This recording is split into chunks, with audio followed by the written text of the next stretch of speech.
স্বাগত বিরতিহীন রাত 9টায় বাংলাদেশে, সাথে আছি মুজাহিদুল ইসলাম এবং সাথে আছে আমি মাহমুদা মৌমিতা। আর জানিয়ে দিচ্ছি বার্তা কক্ষের সর্বশেষ। 4 পণ্যের শুল্ক কমানোর প্রভাব নেই, রোজার আগেই আসবে পেঁয়াজ এবং চিনি, নির্ধারণ হবে তেলের দাম।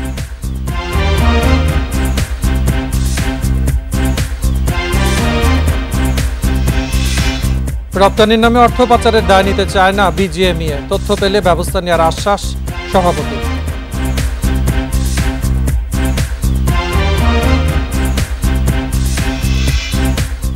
নির্বাচনে গিয়ে গণতন্ত্র রক্ষা হয়েছে, দাবি জাপা মহাসচিব চুন্নুর, ক্ষমা চাইতে হবে বলছেন রওশনপন্থীরা।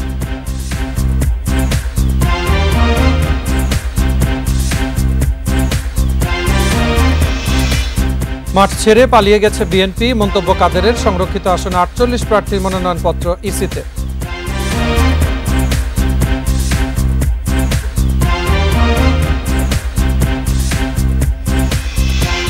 নির্বাচনে জালিয়াতির স্বীকারোক্তি তদন্ত করছে পাকিস্তানের নির্বাচন কমিশন, কয়েকটি শহরে প্রতিবাদ।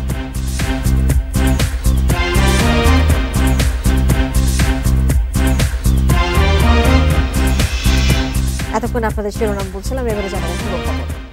তেল, চিনি, চাল এবং খেজুরের আমদানি শুল্ক কমানোর 10 দিন পরও বাজারে কোনো প্রভাব নেই। চিনি এখনো কিনতে হচ্ছে 140 থেকে 150 টাকা কেজিতে, খেজুরের কেজি মিলছে না 250 টাকার নিচে। চড়া পেঁয়াজ, ছোলা, ডিমের দামও। গত 8 ফেব্রুয়ারি জাতীয় রাজস্ব বোর্ড ভোজ্য তেল, চিনি, চাল ও খেজুর আমদানিতে শুল্ক কমায়। উদ্দেশ্য রমজানের বাজার স্বাভাবিক রাখা, কিন্তু তা কেবল কাগজে কলমে রয়ে গেছে। ভোক্তাদের গুনতে হচ্ছে আগের মতোই বাড়তি দাম। সরকারি হিসেবে শুল্ক কমার ফলে সয়াবিন তেলের দাম লিটারে 5 থেকে 6 টাকা কমার কথা, কিন্তু তা কমেনি। বিক্রি হচ্ছে 170 টাকা লিটারে। খেজুরের কেজিতে কমার কথা 50 টাকার ওপরে। চিনি এখনও বিক্রি হচ্ছে 140 থেকে 150 টাকা কেজি দরে। চালের দামেও কোনো পরিবর্তন নেই। শুল্ক কমানোর পরে কোনো পণ্যের দাম এখনো কমে নেই। 15 দিন 1 মাস আগে যে দাম ছিল ওই দামে আছে। তেলের লিটার 170 টাকা, চিনি খোলাটা 140, প্যাকেট চিনি 145, ছোলা বুট 105 থেকে 95 পর্যন্ত আছে। কিন্তু সরবরাহ ভালো আছে, কিন্তু দাম কমে নেই। রোজার আগেই 120 টাকা কেজি হয়েছে পেঁয়াজের দাম। ফার্মের ডিমের ডজনও 145 টাকা। এছাড়া ছোলা, বিভিন্ন জাতের ডাল, আটা, ময়দার দামও বেড়েছে আগের চেয়ে বেশি। সামনে যেহেতু রমজান মাস, মুসলিমদের একটা ধর্মীয় বিষয় থাকে, এই সময় যদি দ্রব্যমূল্যটা একটু নিয়ন্ত্রণে থাকে সেটা সাধারণ জনগণের জন্য ভালো। শুল্ক কমায় তো কিছু লাভ হয় নাই। আগে তো দাম কমাইছিল, দামটা আবার বাড়া গেছে। এখন তো কিছু লাভ হয় না, কিছু কমায়। আমরা তো বিরাট কষ্ট হয়েছে চলাফেরা। ভোক্তা অধিদপ্তর বলছে, নতুন শুল্কের আওতায় আমদানি হওয়া পণ্য বাজারে আসতে কিছুটা সময় লাগবে। যে পরিমাণ শুল্ক কমানো হয়েছে তাতে বাজারে কতটা প্রভাব পড়তে পারে তা নিয়ে কাজ হচ্ছে বলে দাবি সংস্থাটির। আমাদের যে রুট, সেই জায়গা থেকে আমাদের একদম সাপ্লাই চেনের প্রতিটা ধাপে যাতে এখানে কোনো রকম কেউ মজুত করে, যেটা এর আগেও যে অভিজ্ঞতা এই সাপ্লাই চেনে মাঝে মাঝে মজুত করে আপনার এই পণ্য মূল্য বাড়িয়ে দেয়, সেই জায়গাগুলোতে যাতে কেউ না করতে পারে সেই জিনিসগুলোই আমরা আসলে এবার দেখভাল করছি। বাজারে ভোগ্যপণ্যের দাম স্বাভাবিক রাখতে সব ধরনের ব্যবস্থা নেওয়ার কথা জানিয়েছে ভোক্তা অধিকার সংরক্ষণ অধিদপ্তর। Shahid Ahmed, independent news, Dhaka.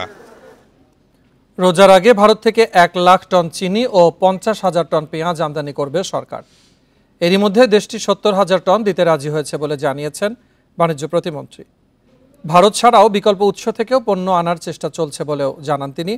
রোববার দুপুরে সচিবালয়ে প্রতিমন্ত্রী জানান, ভোজ্য তেলের দাম নতুন করে নির্ধারণ ও একদিনেই তা কার্যকর করবে টাস্ক ফোর্স কমিটি। বর্তমান সরকার দায়িত্ব নেয়ার পর খাদ্য, কৃষি ও বাণিজ্য মন্ত্রণালয়ের যৌথ বৈঠক হয়। এরপরই চিনি, ভোজ্য তেল, চাল ও খেজুর আমদানিতে শুল্ক কমানোর প্রজ্ঞাপন জারি করে সরকার, কিন্তু বাজারে এখনও তার প্রভাব পড়েনি। পাল্টা দাম বেড়েছে পেঁয়াজ, সবজিসহ বেশিরভাগ পণ্যের।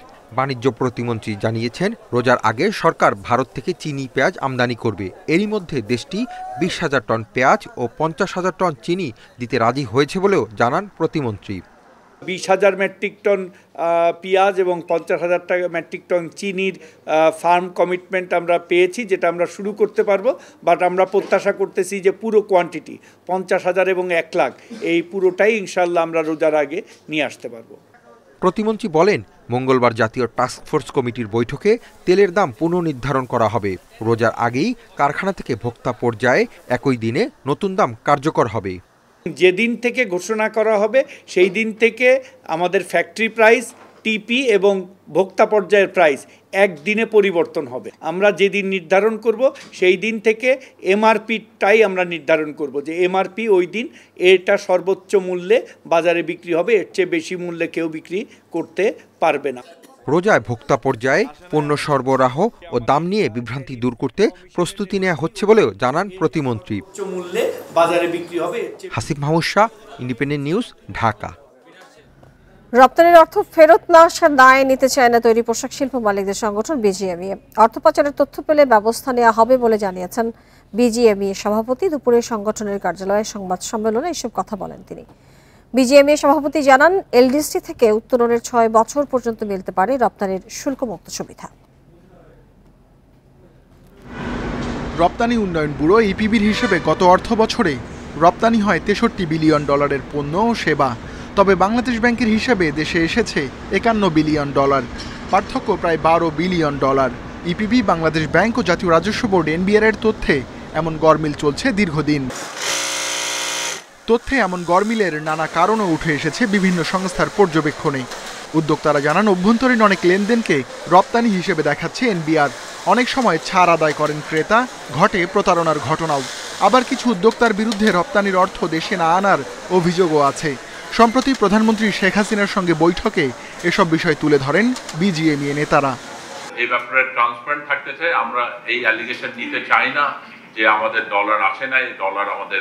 সুতরাং এই ব্যাপারে ওনার সহযোগিতা চেয়েছি এবং আমরা বলেছি যে এই ব্যাপারে আমাদেরকে নাম দেওয়া হোক কোন ফ্যাক্টরির এরকম আসে নাই, তাহলে আমরা সেই ফ্যাক্টরির সাথে কথা বলবো। 2026 সালে স্বল্পোন্নত দেশের তালিকা থেকে বেরিয়ে উন্নয়নশীল দেশের কাতারে উঠবে বাংলাদেশ। এরপর নিয়ম অনুযায়ী রপ্তানিতে 3 বছর শুল্কমুক্ত সুবিধা মিলবে। তবে 2032 সাল পর্যন্ত এই সুবিধা পেতে দীর্ঘদিন ধরে চেষ্টা করছেন সংশ্লিষ্টরা।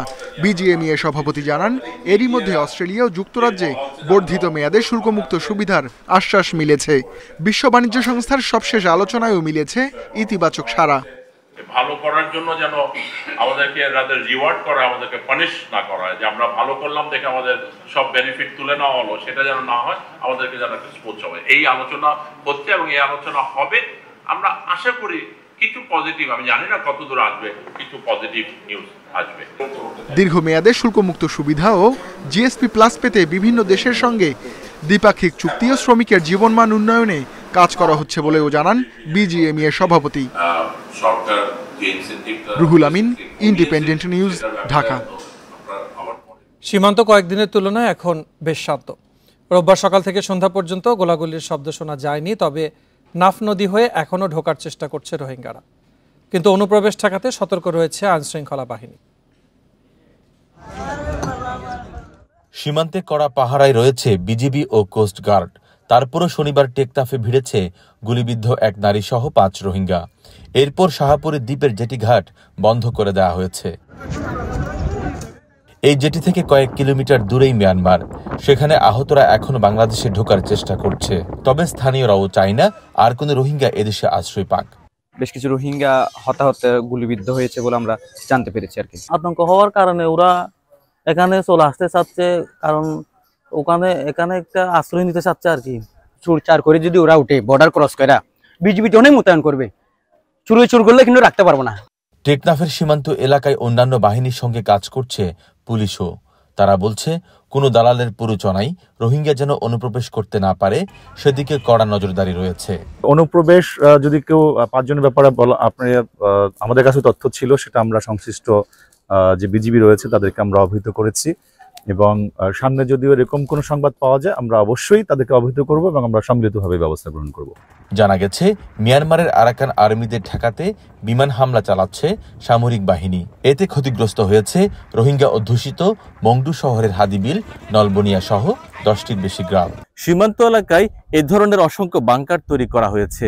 মিয়ানমারে গৃহযুদ্ধের কারণে নতুন করে যাতে রোহিঙ্গা সন্ত্রাসী গোষ্ঠী মাথাচাড়া দিয়ে উঠতে না পারে, সেই সাথে রোহিঙ্গা অনুপ্রবেশ ঠেকাতে সর্বোচ্চ সতর্ক অবস্থায় রয়েছে বাংলাদেশের কোস্টগার্ড এবং সীমান্তরক্ষী বাহিনী। তৌফিকুল ইসলাম, ইন্ডিপেন্ডেন্ট নিউজ, শাহপুরের দ্বীপ, টেকনাফ। নির্বাচনে অংশ নিয়ে গণতন্ত্র রক্ষা করেছে জাতীয় পার্টি, এমন দাবি মহাসচিব মুজিবুল হক চুন্নুর। সংরক্ষিত নারী আসনে মনোনীত 2 প্রার্থীর মনোনয়নপত্র নির্বাচন কমিশনে জমা দিয়ে তিনি বলেন, সদস্য কম থাকলেও সংসদে গুরুত্বপূর্ণ ভূমিকা রাখবে জাপা।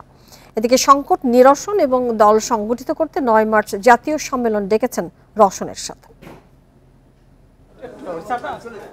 দ্বাদশ জাতীয় সংসদে সংরক্ষিত নারী আসনে মনোনীত 2 প্রার্থীর মনোনয়নপত্র জমা দিতে আগারগাঁ নির্বাচন কমিশনে যান জাতীয় পার্টির মহাসচিব মুজিবুল হক চুন্নু। মনোনয়নপত্র জমা শেষে চুন্নু জানান, জাতীয় পার্টির 13 জন সদস্য কার্যকর ভূমিকা রাখলে সংসদ কার্যকরী করা সম্ভব। তার দাবি, সংসদে জাপার এমপি কম না বেশি তাতে কিছু যায় আসে না। 13 জন যদি আমরা অ্যাক্টিভ থাকি, জনগণের পক্ষে কথা বলি, সোচ্চারভাবে সাহসের সহিত জনগণের মনে কথা বলতে পারি, তাহলে সংখ্যাটা কিন্তু বড় নয়। কম সংখ্যা দিয়েও জনগণের পক্ষে কথা বলা যায়, পার্লামেন্টকে কাঁপানো যায়। এদিকে রওশনপন্থী জাতীয় পার্টির মহাসচিব বলছেন, নির্বাচনে অংশ নেওয়ার জন্য দল ও জাতির কাছে ক্ষমা চাওয়া উচিত জিএম কাদের ও চুন্নুর। সংকট নিরসন ও দল সংগঠিত করতে 9 মার্চ জাতীয় সম্মেলনের ঘোষণা দেন দলের প্রধান পৃষ্ঠপোষক রওশন এরশাদ। জাতীয় পার্টি এখন চরম বিপর্যয়ের মধ্যে পড়েছে। এই অবস্থা থেকে উত্তরণের জন্য আমি পার্টিকে আরও সুসংগঠিত করার লক্ষ্যে নেতাকর্মীদের দাবির প্রেক্ষিতে আমি এই দায়িত্ব গ্রহণ করি। আগামী 9 মার্চ 2024 সাল তারিখে পার্টি 10ম জাতীয় কাউন্সিল আয়োজনের ঘোষণা দিয়েছে। 10ম জাতীয় সম্মেলন আয়োজনের জন্য কাজী ফিরোজ রশিদকে আহ্বায়ক করে কমিটি গঠন করেছেন রওশন এরশাদ। বন ইবনে কামাল, ইন্ডিপেন্ডেন্ট নিউজ, ঢাকা। সরকারকে পালাতে বলে বিএনপি নিজেরাই আওয়াজ দিয়ে পালিয়ে গেছে, এমন মন্তব্য করেছেন আওয়ামী লীগ সাধারণ সম্পাদক ওবায়দুল কাদের। বিকেলে রাজধানীর আগারগাঁওয়ে নির্বাচন কমিশনের সংরক্ষিত নারী আসনে আওয়ামী লীগের 48 প্রার্থীর মনোনয়ন জমা দিয়ে তিনি এই মন্তব্য করেন। কাদের জানান, বিএনপির ষড়যন্ত্র নিয়ে আওয়ামী লীগ সতর্ক, সন্ত্রাসী কার্যক্রম করতে চাইলে রুখে দেওয়া হবে। বিএনপি আন্দোলন করতে ব্যর্থ হয়েছে দাবি করে আওয়ামী লীগ সাধারণ সম্পাদক বলেন, আন্দোলনের কোনো পরিস্থিতি দেশে নেই, বিএনপিকে নির্বাচনে আসতে দেওয়া হয়নি, এমন মন্তব্য হাস্যকর বলেও উল্লেখ করেন ওবায়দুল কাদের।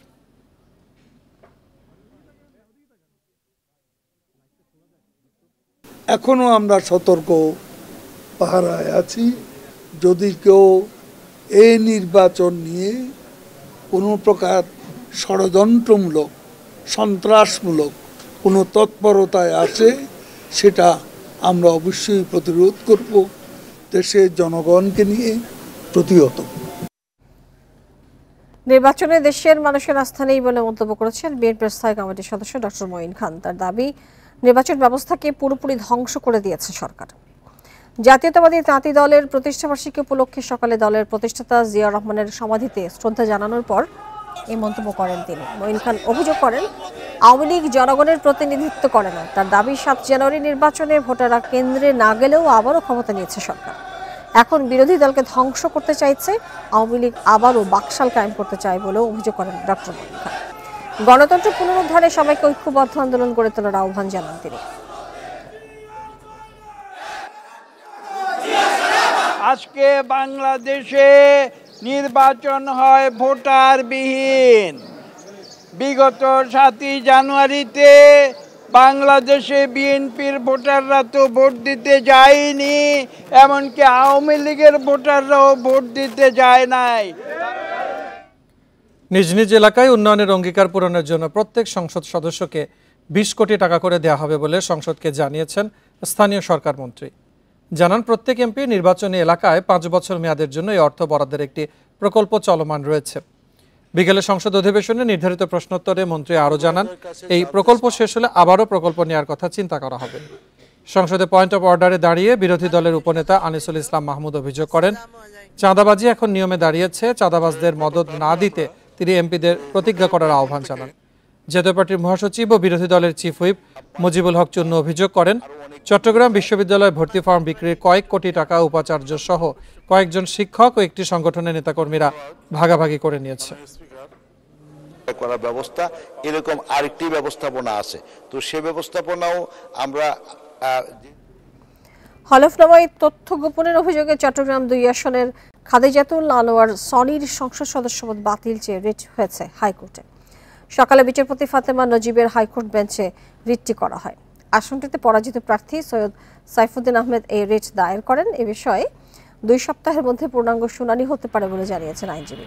রিটে বলা হয়, হলফনামায় 8টি ব্যাংক ঋণের তথ্য গোপন করেছেন খাদিজাতুল আনোয়ার সনি। প্রতারণা করে সংসদ নির্বাচন করেছেন তিনি। 7 জানুয়ারি নির্বাচনে চট্টগ্রাম 2 আসনে 1,370,000 ভোট পেয়ে জয়ী হন নৌকার প্রার্থী খাদিজাতুল আনোয়ার সনি। ভোটে একতারা প্রতীকে সুপ্রিম পার্টির চেয়ারম্যান সাইফুদ্দিন আহমদ মাইজভান্ডারি পান 3,138 ভোট। 8টি ব্যাংক ঋণের তথ্য গোপন করার অভিযোগে আজকে ওই একই আসনের বাংলাদেশ সুপ্রিম পার্টির চেয়ারম্যান শাহজাদা সৈয়দ সাইফুদ্দিন আহমেদ বাদী হয়ে এই নির্বাচনী আপিল দায়ের করেছে election petition NX 24 mister justice Fatema নজিবের কোর্টে। আদালত শুনানি আনতে এই আপিলটি অ্যাডমিট করেছে। ছাত্রলীগের 2 গ্রুপের সংঘর্ষের দায় শিক্ষক সমিতির উপরে চাপালেন চট্টগ্রাম বিশ্ববিদ্যালয়ের উপাচার্য ডক্টর শিরিন আখতার। শিক্ষক সমিতির কোন্দল শিক্ষার্থীদের সংঘর্ষে প্রভাব ফেলছে বলে দাবি তার। সন্ধ্যায় চারুকলা ইনস্টিটিউট মিলনায়তনে চট্টগ্রাম বিশ্ববিদ্যালয়ের সার্বিক পরিস্থিতি নিয়ে আয়োজিত সংবাদ সম্মেলনে এসব মন্তব্য করেন তিনি। উপাচার্য বলেন, বিশ্ববিদ্যালয়ে কয়েকদিন ধরে চলা সংঘর্ষ নিরসনে কি করা যায় তা বিবেচনা করছে কর্তৃপক্ষ। সংঘর্ষ নিরসনে কর্তৃপক্ষ চাইলেই কোনো সিদ্ধান্ত নিতে পারে না বলে উল্লেখ করেন ডক্টর শিরিন আখতার। তদন্ত কমিটির প্রতিবেদন পেলে দোষীদের বিরুদ্ধে যথাযথ ব্যবস্থা নেওয়া হবে বলেও জানান উপাচার্য। শিক্ষক সমিতির একাংশের আন্দোলন বিশ্ববিদ্যালয়ের ভাবমূর্তি ক্ষুণ্ণ করছে বলেও মনে করেন তিনি। শিক্ষক সমিতির এই আন্দোলন তাদেরকে প্রভাবিত করেছে বলে আমরা মনে করছি। শিক্ষক সমিতি এরকম অযৌক্তিক আন্দোলন না করলে ছাত্র এতটা সাহস পেত না। 3 দিন অথবা 5 দিনের মধ্যেই আমাদেরকে রিপোর্ট দেবে। রিপোর্ট দেওয়ার পরে আমরা ব্যবস্থা গ্রহণ করব কি করলে এই সংঘর্ষটা নিরসন করা যায় সেভাবে। সংবাদের রিপোর্টে থাকছে খেলার খবর। জানাবো নেটে বলের আঘাতে মুস্তাফিজের মাথায় 5 সেলাই। চোট গুরুতর নয়, শঙ্কামুক্ত হলেও থাকছেন পর্যবেক্ষণে।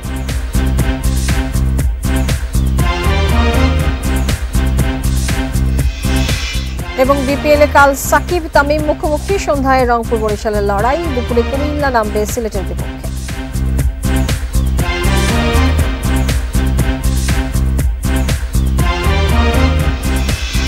চট্টগ্রামে বিপিএলের অনুশীলনের সময় মাথায় বল লেগে আহত হয়েছে মুস্তাফিজুর রহমান। হাসপাতালে নেয়ার পর সিটি স্ক্যানে অবশ্য খারাপ কিছু আসেনি, নিশ্চিত করেছেন চিকিৎসক। আর কুমিল্লা ভিক্টোরিয়ান্সের ফিজিও জানিয়েছেন আপাতত বিশ্রামে আছেন মুস্তাফিজ। মুস্তাফিজ এই নেটে বল করছিলেন, ব্যাট করছিলেন লিটন দাস। যখন বল করা শেষে আবারও বোলিং এন্ডে যাচ্ছিলেন মুস্তাফিজ, সেই সময় পাশে ব্যাট করা ফোর্ড সজোরে বল হাঁকান এবং সেটা স্ট্রেট ড্রাইভ করেন সরাসরি মুস্তাফিজের দিকে বলটা যাচ্ছিল। সেই সময় সবাই সতর্ক করেছেন, মুস্তাফিজ মাথায় হাত দিয়ে বসে পড়েছেন, কিন্তু উপরে যে ফাঁকা অংশ ছিল সেখানেই বলটা হিট করেছে, সাথে সাথে রক্ত বের হয়েছে এবং সবাই ভয় পেয়ে গিয়েছিল। সাথে সাথে ছুটে যান কুমিল্লা কোচ মোহাম্মদ সালাউদ্দিন। মাটিতে লুটিয়ে পড়েন মুস্তাফিজ। দলের ক্রিকেটাররা তখন ঘিরে রাখেন তাকে। ব্যান্ডেজ লাগিয়ে প্রাথমিকভাবে রক্ত বন্ধের চেষ্টা করেন ফিজিও। মাঠের পাশে থাকা অ্যাম্বুলেন্স হাজির হয় সাথে সাথে। স্ট্রেচারে করে উঠানো হয় অ্যাম্বুলেন্সে, নিয়ে যাওয়া হয় ইম্পেরিয়াল হাসপাতালে। মাথা ফেটে যাওয়ার অংশে সেলাই করা হয়েছে। কুমিল্লা নিশ্চিত করেছে সিটি স্ক্যান করা হয়েছে মুস্তাফিজের। তাতে জানা গেছে মাথার ভেতরের অংশে ব্লিডিং হয়নি। মুস্তাফিজ সাহেব এখন স্টেবল আছে এবং ওনার GCS 15/15 এবং সিটি স্ক্যানে আমরা ভয়ের কোনো তেমন কারণ দেখিনি। কিছুটা হেমাটোমা আছে, এটা ব্রেইন এবং হাড্ডির বাইরে। পরিস্থিতি দেখে গুরুতর মনে হলেও আপাতত মুস্তাফিজ শঙ্কামুক্ত। তবে কবে মাঠে নামতে পারবেন, খেলতে পারবেন বিপিএল এর ম্যাচ, সেটা বলা কঠিন। 24 ঘন্টা উনি আগে অবজারভেশনে থাকবেন। 24 ঘন্টা পর আমরা আসলে ম্যাচ রিলেটেড আলোচনাটা এখন আমাদের মাথাতেই নেই। মাঝারুল ইসলাম, ইন্ডিপেন্ডেন্ট নিউজ, চট্টগ্রাম।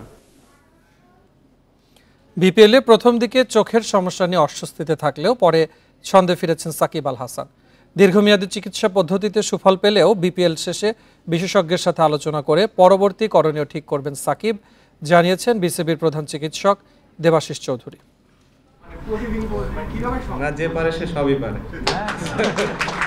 সাকিবের ছুটে চলা, কত শত ব্যস্ততা, নির্বাচন শেষে বিপিএল, বিরামহীন চলছে টাইগার অলরাউন্ডারের কর্মযোগ্য। তবে কোথায় থামতে হবে সেটা জানা বড্ড জরুরি, কারণ মানসিক চাপ থেকে চোখের সমস্যায় সাকিব তো কম ভোগেননি। একাগ্রতা ছন্দে ফেরার তাড়নার দিক থেকে সাকিব বাকিদের চেয়ে আলাদা। প্রথম 5 ম্যাচের 3 ইনিংসে 4 রান করা সাকিব সবশেষ 4 ম্যাচে ব্যাটে বলে আলো ছড়াচ্ছেন। চাপ কমাতে শ্রীলঙ্কা সিরিজে নেই। সঠিক পরিকল্পনায় সুফল পেলেও ভবিষ্যৎ করণীয় কি? আমরা ভেবেছিলাম 2-3 সপ্তাহ আমরা দেখব, সাকিব নিজেও দেখবে 2-3 সপ্তাহ কেমন ওর রিকভারি কেমন হচ্ছে। টুর্নামেন্টের পরে টোটাল ওর এক্সপিরিয়েন্সগুলো নিয়ে হয়তো সাকিব আবার চক্ষু বিশেষজ্ঞের সঙ্গে বসবে, আলোচনা করবে, ফিডব্যাক দেবে, তারপর ও পরবর্তী কর্মপদ্ধতি ঠিক করবে। চোটের সাথে তাসকিনের পুরনো লড়াই। বিশ্বকাপের পর লম্বা সময় ছিলেন মাঠের বাইরে। বিপিএল দিয়ে ফিরেছেন, যদিও ওয়ার্কলোড কমাতে টেস্ট খেলতে অনাগ্রহী টাইগার স্পিড স্টার। টি-20টা একটা ওর জন্য এসিড টেস্টের মতো ছিল। যাই হোক, এই টি-20 চলাকালীন সময় ও ঘোষণা করেছে যে ও লং অপারেশনে যাবে না। কিন্তু আমরা যদি টি-20 এবং 50 ওভার ফরম্যাটে থাকি, তাহলে কিন্তু ওর এখন যে পারফরমেন্স, আমরা মনে করছি দুটো ভালোভাবেই সামনে নিতে পারবে।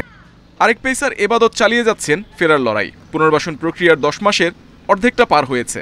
তার আপডেটও জানালেন বিসিবির প্রধান চিকিৎসক। এখন যে ধাপেও আছে, মাঝামাঝি একটা পর্যায়ে আছে। এখন এই মুহূর্তে প্রেডিক্ট করা খুব কঠিন যে ও আসলে 10 মাসে পুরোপুরি ম্যাচ খেলাতে ফিট হবে কিনা। ক্রিকেটারদের ইনজুরি ইস্যুতে তাড়াহুড়ো না করে সঠিক পরিকল্পনায় এগোতে চায় BCB. Muhammad Nazim, independent news, Dhaka. BPL Chattogram পর্বে কাল বড় ম্যাচ। সন্ধ্যায় মুখোমুখি হবেন সাকিব এবং তামিম। রংপুর শেষ 4 নিশ্চিত করলেও এখনো শঙ্কায় রয়েছে বরিশাল। পরিকল্পনা মতো খেলতে পারলে টেবিল টপারদের হারানো সম্ভব মনে করেছেন বরিশালের পরামর্শক ডেভ ওয়াটমোর। দুপুরে দিনের প্রথম ম্যাচে লড়বে কুমিল্লা ভিক্টোরিয়ান্স এবং সিলেট স্ট্রাইকার্স। বড় তারকারা বিশ্রামে, বড় ম্যাচের আগে ধকল কাটাতে চান তামিম মুশফিকরা। তবে ক্লান্তি নেই সৌম্যের। সবার আগে নেটে নেমেছেন, পাওয়ার হিটিং টাইমিং নিয়ে কাজ করেছেন। শুরু থেকে শেষ পর্যন্ত চালিয়ে গেছেন অনুশীলন। ইনিংসের শুরুটা দারুণ করছেন, উইকেটে সেটও হচ্ছেন, তবে ইনিংস বড় করতে পারছেন না। টেবিল টপার রংপুরকে হারাতে সৌম্যের সেরাটা প্রয়োজন। দলের জয়ে সৌম্য ভালো অবদান রাখছে, ভালো ফিল্ডিং করছে, দারুণ ক্যাচ ধরছে। তবে ইনিংস লম্বা হচ্ছে না, আরো বেশি রান করতে পারে সে। ওর কাছে আরো ভালো কিছু আশা করি আমরা। তামিমের দল রয়েছে টেবিলের 3-এ। টানা 2 ম্যাচ হারলে বিপদ হতে পারে। আমাদের জন্য গুরুত্বপূর্ণ ম্যাচ। রংপুর দারুণ ফর্মে রয়েছে, আমরাও ধারাবাহিকভাবে পারফর্ম করছি। আমরা পরিকল্পনা মতোই খেলতে চাই। শেষ 4-এ খেলা নিশ্চিত হলেও হালকাভাবে ম্যাচটা নিচ্ছে না রংপুর। কাউকে বিশ্রাম দেওয়ার পরিকল্পনাও নেই। তামিম সাকিব লড়াইয়ে জিততে চায় সাবেক চ্যাম্পিয়নরা। প্লে অফ নিশ্চিত হয়েছে এটা ঠিক, কিন্তু এখনও 1-2-এ থাকলে তো আসলে এটা ভালো টিমের জন্য, কেন 2টা চান্স থাকে। তো সেই ক্ষেত্রে আসলে রিল্যাক্স হওয়ার কোনো চান্সই নাই, এবং আমরা আসলে আমাদের যে জিতার যে ফ্লো আছে এটা ধরে রাখার জন্য যে কম্বিনেশন খেলানো উচিত এবং যে সর্বোচ্চ চেষ্টা থাকা উচিত, এটা আমরা করব। দিনের আরেক ম্যাচে সিলেট স্ট্রাইকার্সের প্রতিপক্ষ কুমিল্লা ভিক্টোরিয়ান্স। সিলেটের সম্ভাবনা আগেই শেষ হয়ে গেছে। এমন আনুষ্ঠানিকতার ম্যাচে অনুশীলনে মুস্তাফিজের মাথায় বলের আঘাত চিন্তায় ফেলেছে। হঠাৎ করেই যে ভাঙতে হচ্ছে কম্বিনেশন। একাদশে শক্তি বাড়াচ্ছে নারিন ও রাসেল। রংপুর ও কুমিল্লা শেষ 4-এ খেলছে সেটা নিশ্চিত। বাকি 3 দল খুলনা, চট্টগ্রাম ও বরিশালের মধ্যে উঠবে 2 দল। মাঝারুল ইসলাম, ইন্ডিপেন্ডেন্ট নিউজ, চট্টগ্রাম। অনূর্ধ্ব 19 সাফের ফাইনালের 10 দিন পর পুরস্কার পেল বাংলাদেশ নারী দল। সর্বোচ্চ গোলদাতার পাশাপাশি সেরা খেলোয়াড়ের স্বীকৃতি পেয়ে উচ্ছ্বসিত সাগরিকা। রোববার বাফুফে ভবনে সাদামাটা আয়োজনে চ্যাম্পিয়নশিপের পুরস্কার তুলে দেন সাফের সাধারণ সম্পাদক আনারুল হক হেলাল। সবাই বলতেছিল ওদের কেন ট্রফি দিছে, তো এটা নিয়ে খুব আক্ষেপ ছিল ওদের, যে ওদের ট্রফিটা কেন দিল। বলছিল 2 টিমরা একসাথেই দিয়ে দিবে। নাটকীয় বিতর্কিত ফাইনালের 10 দিন পর আফিদা সাগরিকারা বুঝে পেলেন তাদের পুরস্কার। আসলে 4 গোল করে আলো ছড়ানো সাগরিকার হাতে সর্বোচ্চ গোলদাতা ও সেরা খেলোয়াড়ের পুরস্কার। আমি তো জানতাম না যে আমি সেরা প্লেয়ার বা সর্বোচ্চ গোলদাতা ট্রফি পাবো। আজকে শুনছি, অনেক ভালো লাগতেছে। অনেক পরিশ্রম করতে হবে, এটাই হাল ছাড়লে হবে না, আমাকে আরও হাল ধরে রাখতে হবে যেন আমি বড় কিছু করতে পারি। সাফের মূল ট্রফি দিয়ে দেওয়া হয়েছে ভারতকে। যুগ্ম চ্যাম্পিয়ন হওয়ায় বানানো হয়েছে নতুন আরেকটি। 3 দিনের কথা বললেও পুরস্কার পেতে বাংলাদেশ দলকে অপেক্ষা করতে হয়েছে 10 দিন। এটা কোনো ফ্লুকে জেতা না, বাংলাদেশ যোগ্যভাবেই কিন্তু এই ট্রফি জিতেছে। সাফ আমাদের জন্য এই ট্রফিটা কিন্তু আরও 2-3 দিন আগেই রেডি করেছিল, আমরা নিতে পারিনি বিকজ অফ আমাদের বেশ কিছু প্লেয়ার যারা পরীক্ষা দিচ্ছে ওরা ছিল না। মুখে কিছু না বললেও পুরস্কার বিতরণে সাফের এ ধরনের আয়োজন নিয়ে হতাশ ফুটবলাররা। বাফুফে ভবনের সামনে খোলা মাঠে পুরস্কার তুলে দেওয়া হয় নারী ফুটবলারদের হাতে। বছর পর বছর ওরা একসাথে কাজ করছে, দে ওয়ার প্রিপেয়ার্ড। আমার জাস্ট হচ্ছে যে আমার হাত ধরে হয়তো চ্যাম্পিয়ন হওয়া বা আমি টিমের সাথে এখন কাজ করছি এই জন্য হওয়া, but full credit goes to them. 8 ফেব্রুয়ারি কমলাপুরের সাফের ফাইনালে মুখোমুখি হয়েছিল বাংলাদেশ ভারত। ম্যাচ কমিশনারের ভুলে সেই ম্যাচ নিয়ে বিব্রতকর অবস্থায় পড়েছিল সাফ। শেষ পর্যন্ত যৌথ চ্যাম্পিয়ন ঘোষণায় সমাধান খুঁজে নেওয়া হয়। Shamim Ahmed, independent news, Dhaka. এই ছিল খেলার খবরে। এবারে চলে যাচ্ছি ভিন্ন প্রসঙ্গে।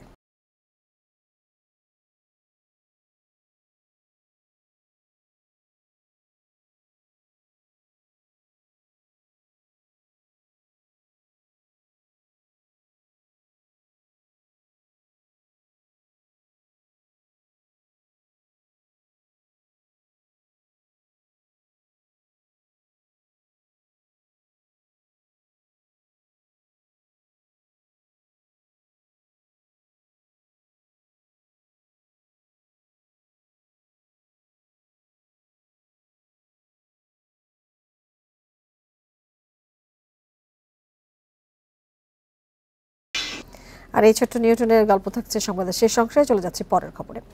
ভুল তথ্য প্রচারের কারণে পশ্চিমা দেশগুলোর মতো বাংলাদেশও ক্ষতির মধ্যে পড়ছে বলে মন্তব্য করেছেন তথ্য এবং সম্প্রচার প্রতিমন্ত্রী মোহাম্মদ আলী আরাফাত। দুপুরে সচিবালয়ে ঢাকা ইউরোপীয় ইউনিয়নের রাষ্ট্রদূত চার্লস হোয়াইটলির সাথে বৈঠকের পর সাংবাদিকদের কাছে এই মন্তব্য করেন তিনি। অপতথ্য রোধে ইউরোপীয় ইউনিয়নের সাথে একসাথে কাজ করার কথাও জানান প্রতিমন্ত্রী। বলেন, প্রযুক্তি ব্যবহার করে অপতথ্য মানব সমাজকে ঝুঁকির মধ্যে ফেলেছে। ভবিষ্যতে প্রোপাগান্ডা এবং মিসইনফরমেশন মানুষকে ঝুঁকিতে ফেলবে বলে মনে করেন তিনি। এসব রোধে পারস্পরিক সহযোগিতা কিভাবে কাজে লাগানো যায় সেসব বিষয়ে আলোচনা হয়েছে বলে জানান তথ্য এবং সম্প্রচার প্রতিমন্ত্রী।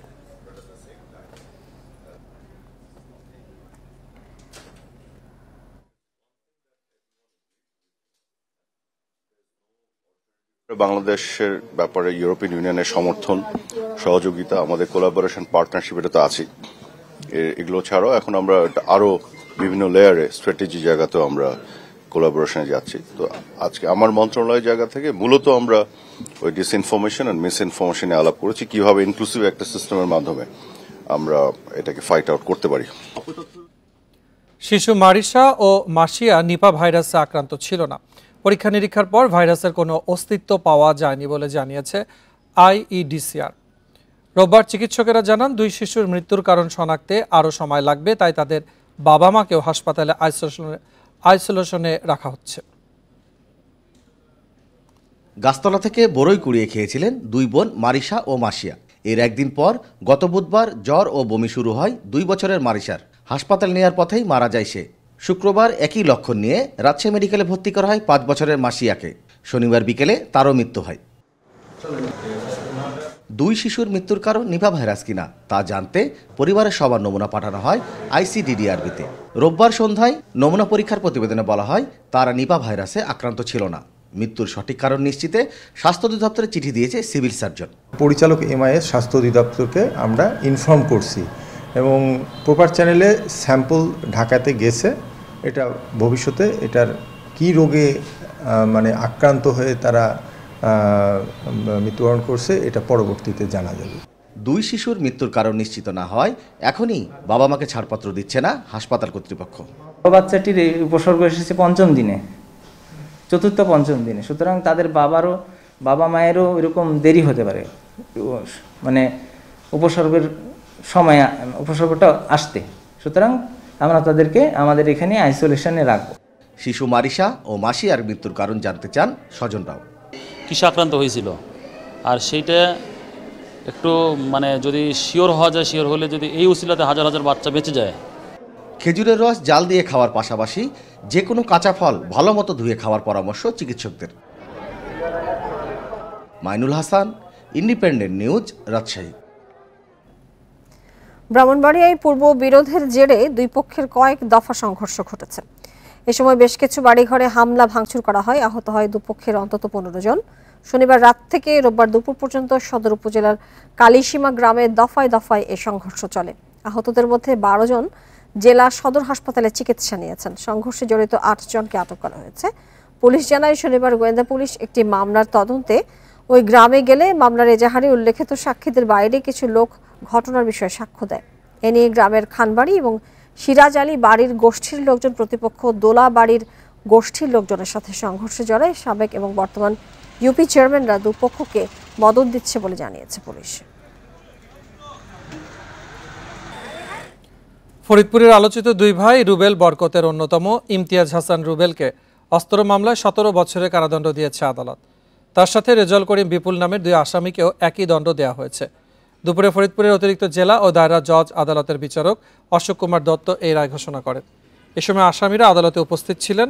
2020 সালের জুনে জেলা আওয়ামী লীগের সে সময়কার সভাপতি সুবল চন্দ্র সাহার বাড়িতে হামলার মামলায় দুই আসামিকে অস্ত্রসহ গ্রেপ্তার করা হয়। সে সময় অস্ত্র আইনে সাজ্জাদ হোসেন, ইমতিয়াজ হাসান ও রেজাউলের বিরুদ্ধে আলাদা দুটি মামলা হয়। দীর্ঘ সাক্ষ্য গ্রহণ শেষে মামলার রায় দেন বিচারক। ইমতিয়াজ হাসান রুবেল আলোচিত 2000 কোটি টাকা পাচার মামলারও অন্যতম আসামি বলে জানিয়েছে পুলিশ। রাজধানীর ইউনাইটেড মেডিকেল কলেজ হাসপাতালে খতনা করাতে গিয়ে শিশু আয়নের মৃত্যুর ঘটনায় করা রিটের শুনানি শেষ হয়েছে। এ বিষয়ে মঙ্গলবার আদেশ দেবে আদালত। দুপুরে বিচারপতি মোস্তফা জামান এবং বিচারপতি আতাবুল্লাহর হাইকোর্ট বেঞ্চ এই আদেশ দেন। রোববার শুনানির সময় আদালত মন্তব্য করেন, বিশ্বজুড়েই স্বাস্থ্য খাতে বড় মাফিয়া গ্রুপ সক্রিয়। তৃতীয় বিশ্বের দেশগুলো তাদের অন্যতম টার্গেট। এদিন আদালতের স্বাস্থ্য অধিদপ্তরের দেয়া প্রতিবেদন উত্থাপন করা হয়। এতে জানানো হয়, দেশে মোট 1027টি অবৈধ হাসপাতাল এবং ক্লিনিক রয়েছে। এছাড়া বিভিন্ন সময়ে অনুমোদন দেওয়া হয়েছে 15,233টি হাসপাতালের। এর মধ্যে 4,123টি হাসপাতালের কাগজপত্র সঠিক, বাকিগুলো নানা কারণে অসম্পূর্ণ। এর আগে 28 জানুয়ারি আয়নের মৃত্যুর ঘটনায় আরেকটি তদন্ত প্রতিবেদন হাইকোর্টে জমা দেয় স্বাস্থ্য অধিদপ্তর, যা লোক দেখানো বলে মন্তব্য করেছিলেন আদালত। মেডিকেল সেক্টরটা এটা যে মাফিয়া দ্বারা নিয়ন্ত্রিত বা অনেক মাফিয়া আছে এখানে, এজন্য এই বিষয়গুলো যাতে মানুষ অন্তত খুব ভালোভাবে মেডিকেল সেবাটা পায়, এজন্য আমি বিজ্ঞ আদালতের মাননীয় হাইকোর্ট বিভাগের আমি এটা খেয়াল করছি, মাননীয় হাইকোর্ট বিভাগে খুব সুন্দর একটি নজির স্থাপন করতে চান। গাজার অদম্য কিশোর হুসাম আল আত্তার 15 বছর বয়সী বাস্তুচ্যুত এই কিশোর শরণার্থী শিবিরের বিদ্যুৎ সংকট নিরসনে উদ্ভাবন করেছেন বিদ্যুৎ উৎপাদনের পথ। বায়ু শক্তিতে ব্যবহার করে নিজেদের তাঁবু ছাড়াও বিদ্যুৎ সরবরাহ করছে শরণার্থী শিবিরের অন্যান্য তাঁবুতেও। এই প্রতিভার কারণে ভালোবেসে হুসামকে ডাকা হচ্ছে গাজার নিউটন। ইসরায়েলি আগ্রাসনে পরিবারের সাথে বাস্তুচ্যুত হয়েছে গাজার 15 বছর বয়সী কিশোর হুসাম আল আত্তার। রাফা সীমান্তে শরণার্থী শিবিরগুলোতে অন্যান্য পরিষেবার সাথে বিদ্যুৎ সংকট পৌঁছেছে চরমে। সংকট কাটাতে কিশোর হুসাম উদ্যোগ নিয়েছে বিদ্যুৎ উৎপাদনের। বিদ্যুৎ উৎপাদনের পরিকল্পনা বাস্তবায়নে বেছে নিয়েছে তাদের তাঁবুর পাশের একতলা ভবনের ছাদ। সেখানে ব্যবহার করেছে 2টি ফ্যান, আর এর সাথে জুড়ে দিয়েছে বাজার থেকে আনা পুরনো বৈদ্যুতিক তার। পরে বৈদ্যুতিক বাতি ও সুইচ বোর্ডের সাথে সংযোগ দেওয়া হয়েছে ছাদ থেকে টেনে আনা তারের সাথে। আর এভাবেই হুসাম শুরু করে বিদ্যুৎ উৎপাদন। কিশোর হুসামের প্রতিভা দেখে উচ্ছ্বসিত সবাই, তাই ভালোবেসে তাকে তুলনা করেছে বিজ্ঞানী স্যার আইজাক নিউটনের সাথে। আর এই ভালোবাসা থেকেই কিশোর হুসামের নাম হয়েছে গাজার নিউটন। সবাই আমাকে নিউটন নামে ডাকে, কারণ তারা বিজ্ঞানী নিউটন আর আমার কাজের মধ্যে মিল খুঁজে পেয়েছে। বিজ্ঞানী নিউটন গাছ থেকে আপেল পড়া দেখে আবিষ্কার করেছিলেন গ্র্যাভিটি, আর আমি দুর্দশার মধ্যে থেকে অন্ধকার ও সংকট কাটাতে উৎপাদন করেছি বিদ্যুৎ। উদ্ভাবনী এই পরিকল্পনা বাস্তবায়নে বেশ বেগ পেতে হয়েছে হুসাম আল আত্তারকে। প্রথম 2বারের চেষ্টায় ব্যর্থ হয় কিশোর হুসাম, তবে ব্যর্থতা মানতে নারাজ অদম্য এই কিশোর। তৃতীয়বারের চেষ্টায় মিলেছে সাফল্য। Tahmid Abrar, Independent News. আর এই ছিল বিরতিহীন সংবাদ রাত 9টায় বাংলাদেশে। এছাড়া ইন্ডিপেন্ডেন্ট টেলিভিশনের সব খবর আরো বিস্তারিত জানতে চোখ রাখুন ফেসবুক, ইউটিউব ও এক্সে। ধন্যবাদ।